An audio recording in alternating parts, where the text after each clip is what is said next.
Assalamualaikum warahmatullahi wabarakatuh.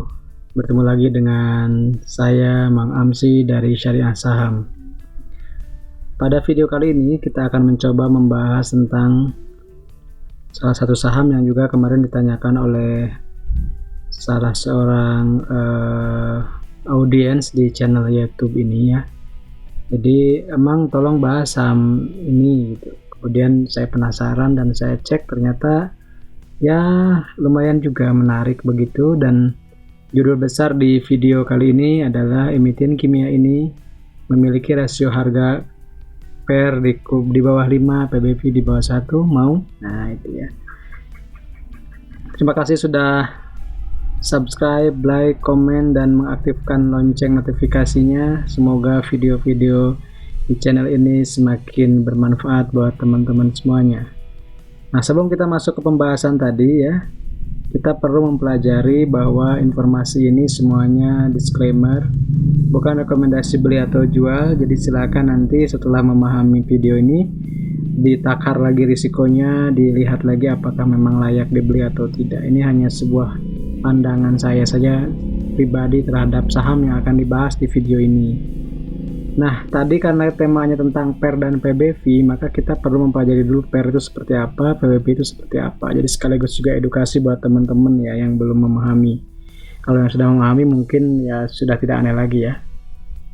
Price to earning ratio atau biasa disingkat PER, dan ini sering muncul di media ataupun di koran-koran bisnis dan koran-koran ekonomi, di situs-situs tentang saham juga sering muncul rasio ini. Jadi secara umum price to earning ratio itu adalah harga pasar terbaru gitu dibagi dengan laba per saham. Jadi ada dua yang dibandingkan.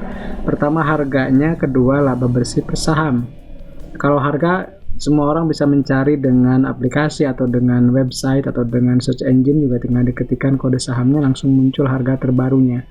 Nah, untuk earning per share ini perlu kita melihat laporan keuangannya, dan kita lihat juga rumusnya. Untuk earning per share adalah net income ya, laba bersih dibagi dengan dividen kalau ada ya, seperti itu, kemudian dibagi dengan jumlah saham. Simpelnya sih laba bersih untuk pemilik induk dibagi dengan jumlah saham yang beredar. Itu simpelnya, nanti teman-teman boleh cek ya di masing-masing emiten. Kemudian ada price to book value. Nah, price to book value ini adalah harga terbaru dibagi nilai buku, book value. Nah, nilai bukunya sendiri diambil dari ekuitas pemilik induk dikurangi kepentingan non pengendali atau saham preference ya kalau mungkin istilahnya, dibagi dengan jumlah saham beredar gitu. Nah, ini juga kita harus menghitungnya. Nah, kita lihat di pasar kemarin, di penutupan kemarin, kita bisa cek juga rata-rata PER saham Indonesia itu ada berapa. Ternyata ada di 10,3. Kemudian untuk BBV-nya ada di rata-rata 2,1. Jadi rata-rata PER saham Indonesia itu rata-rata price to earning-nya ada di kisaran 10 dan PBV-nya ada di kisaran 2. Jadi kalau di bawah ini berarti masih di bawah rata-rata yang lain. Kemudian indeksnya turun tipis ya, sekitar 14 poin. Meskipun di awal-awal perdagangan mungkin pernah nyentuh ke 5.000-an ya teman-teman, 5.800, tapi ditutup berhasil di atas 6.000. Saya kemarin tidak banyak mengikuti perkembangan karena sedang berlibur dengan keluarga ya. Jadi ketika kemarin saya bikin feed ketika di waterfall, market fall gitu, ketika di air terjun, saham pun pasar pun terjun gitu. Jadi ya mungkin ya gitulah, kadang kita juga harus menikmati masa-masa liburan ya teman-teman. Nah, ini dari file yang sering saya entry, saya mendapatkan beberapa saham yang ternyata ada PER-nya di bawah 10, kemudian PBV-nya di bawah 1. Nah, untuk lebih lanjutnya teman-teman nanti boleh cek di bit.ly/poransel20. Ransel ini rekapan 9 bulan. Nah, kita akan cek emiten yang dibahas video ini ya. Saham yang akan dibahas video ini, pertama kita lihat dari aset lancarnya sekitar 232 miliar, naik dibanding Desember tahun kemarin ya. Kemudian juga jumlah aset secara total itu mengalami kenaikan sekitar 33 miliar, dan ini juga ada kenaikan kas ya dari 58 menjadi 80 miliar. Kemudian untuk utangnya ini mengalami kenaikan sekitar 3 miliar saja ya, karena ini mungkin hutangnya cuma 68 miliar dibandingkan dengan ekuitasnya yang ada sekitar 370 miliar. Jadi kalau kita hitung dari sini utangnya itu hanya sekitar berapa nih, 68 dibagi 370 ya, mungkin nggak sampai 0, berapa gitu ya, 1/6, 0,15 atau 0,14 atau 0,16 ya, kita lihat nanti. Nah, di September 2020 perusahaan ini membukukan penjualan naik tipis ya, cuma 4 miliar. Tapi kalau kita lihat ini sebagai pencapaian di masa pandemi, tentunya ya ini lumayan luar biasa ya, karena di saat yang lain anjlok, ini malah masih membukukan kenaikan sekitar 4 miliar. Nah, laba kotornya pun melonjak ya. Kenapa? Karena ada efisiensi di harga pokoknya, asalnya 236 miliar menjadi 214 saja, 215. Maka laba kotornya itu dari 45 miliar menjadi 71 miliar. Kenaikan signifikan. Kemudian juga beban beban penjualan dan seterusnya menghasilkan pada akhirnya laba sebelum pajaknya itu sekitar 40 miliar dibanding tahun kemarin di periode yang sama itu hanya 13 miliar kalau kita bulatkan ya. Dan kalau kita hitung laba bersih tahun berjalannya juga kenaikannya signifikan dari 9,6 miliar menjadi 31 miliar atau naik sekitar mungkin 3 kali lipatnya ya teman-teman. Nah, kita bisa lihat pemilik entitas induk 31 miliar dibandingkan dengan 9 miliar, maka laba bersih per sahamnya dari hanya Rp49 per lembar menjadi 160. Jadi kenaikannya lebih dari 3 kali lipat ya.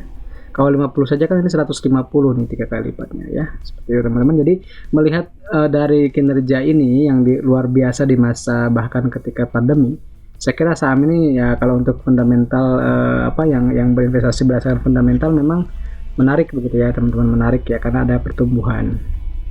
Kita lihat juga kasnya, ini yang kas operasionalnya melonjak ya dari 7M menjadi 27 miliar.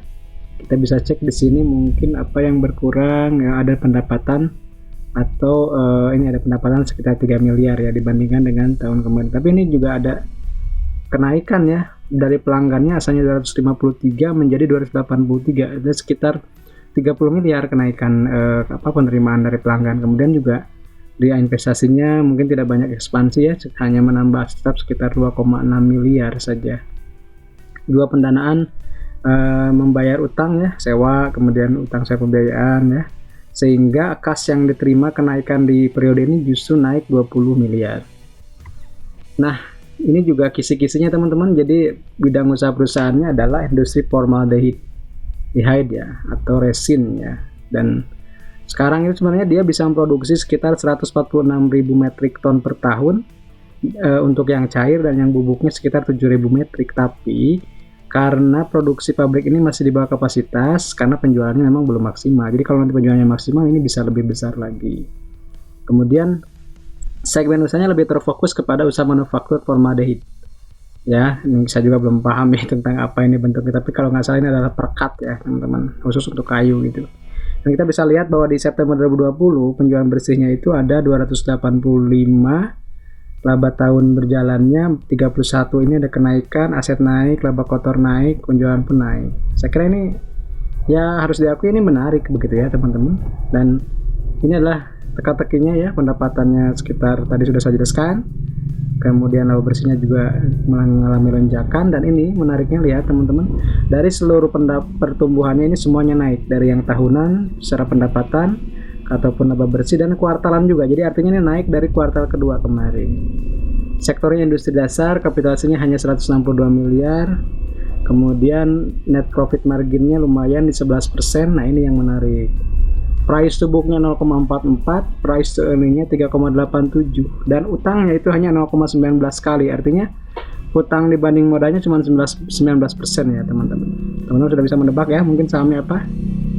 Industri dasar, sektor kimia, harga per lotnya hanya 82.500, sementara nilai bukunya, jadi ini harganya 825 rupiah, sementara nilai bukunya 1.880-an. Itu menurut data yang faktualnya sekitar 1.880 ya nilai bukunya. Ini adalah saham yang dimaksud teman-teman ya. Sahamnya adalah Intan Wijaya Internasional atau disingkat INCI gitu. Ini juga kita bisa lihat ternyata perusahaan ini bukan main-main ya, pernah menjadi top apa ya, 50 companies tahun 2018 gitu. Kemudian salah satu emiten kimia terbaik 2018 nomor 2 bahkan ya. Kemudian juga 2018 public companies, ini apa bedanya ya?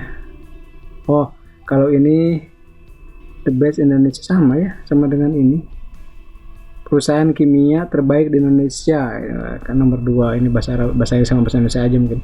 Nah, di 2019 ini adalah juga sudah sama juga ya, perusahaan publik perusahaan terbuka Indonesia 2019 ini yang kedua dari bidang kimia. Jadi ini mungkin ya menarik karena secara pencapaian pun alhamdulillah lah, tidak terlalu mengecewakan.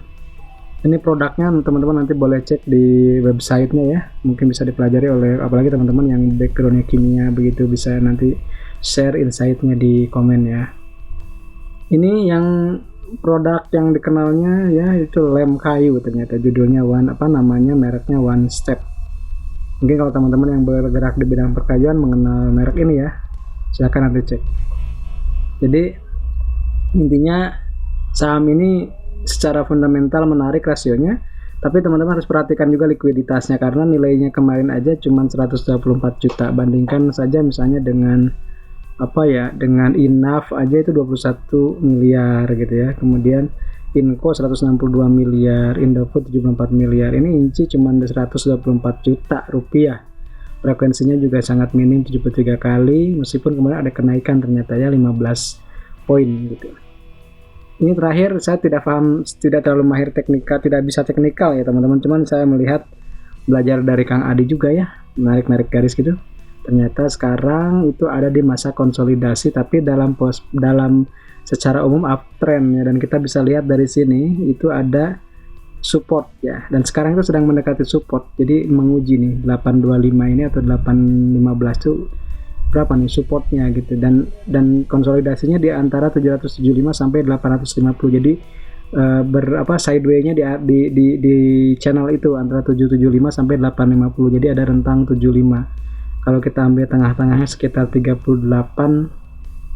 berarti ada di sekitar 800 berapa nih? 75 tambah 25 815 ya. 815 itu titik tengahnya. Jadi kalau kemarin ditutup di 825 berarti ditutup di atas middle-nya gitu. Nah, dan nanti ujiannya di 850. Kalau tembus 850 mungkin bisa ke 1000 ini ya. Yang target pertama ini ya, resisten sebelumnya ada di high di 1000.